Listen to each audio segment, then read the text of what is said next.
Just finished watching Amos' video, Amos Rendao, and you know what? He's totally right. I find a lot of the people that kind of go underground and don't really show their videos very often tend to be the people that are more interested in educating others kind of on the real side of what parkour is. You know, we have this huge gap between beginner and these elites, which should be the case, but we have a huge gap in the understanding of how to get there.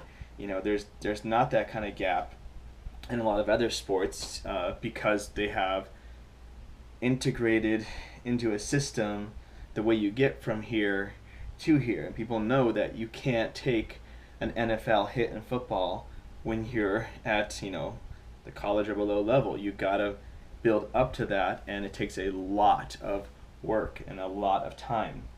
Um, and he hit it right in the button there that you should be working on fall training, you should be working on crawling, you should be working on your strength training, and not just going out and trying to emulate these bigger things that you see these elite people do. We see these pristine videos of all this work put together, and we don't actually see all the little steps that take up to do that. Because the thing about video that's very different from real life, in case most of you didn't know this, is that you can do it over and over and over and over again and just took the nice one and put it out there. But it's always the process of that is more interesting and shows how long it takes to get somewhere. This is really pretty cliche for a lot of people in this field that probably feel exactly the same way.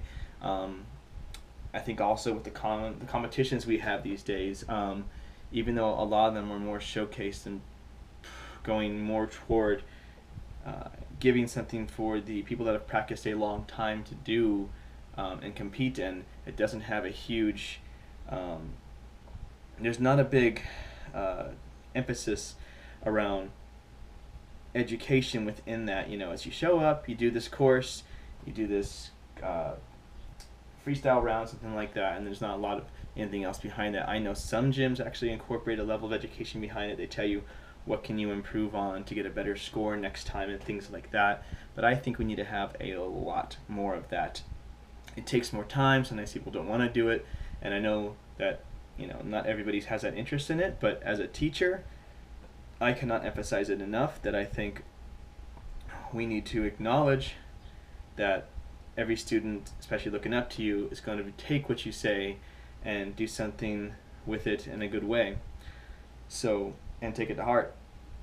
So I think that there needs to be more of that educational element within all the things that we do, whether it's putting out a video, whether it's doing a competition, bringing in somebody for a clinic, or anything along those lines. Anytime we show that we have that big jump that we do, or big new movement, we have to show the steps up to that and the process up to that. We need to see a change in that. And I think then if we start doing that more and start giving that education to the public more in that way, people will start to see that, oh, this is a sport. This is an art form that has a progression that leads up to it. All I'm saying is that instead of throwing the big stuff all the time, maybe we should take a little more responsibility in that part of it. Not everybody wants to do that, though. I think there's some people that are definitely don't care about that, and they want to go the elitist route with it. And I have no problem with those people pursuing that kind of thing. It's up to them if they want to do that. And there's no harm in somebody wanting to go up to that kind of level and only work with pro athletes or only work with elite level people and have nothing to do with beginners or education or anything along those kind of lines. I can see that in some people that they just don't want to do that, and that's fine.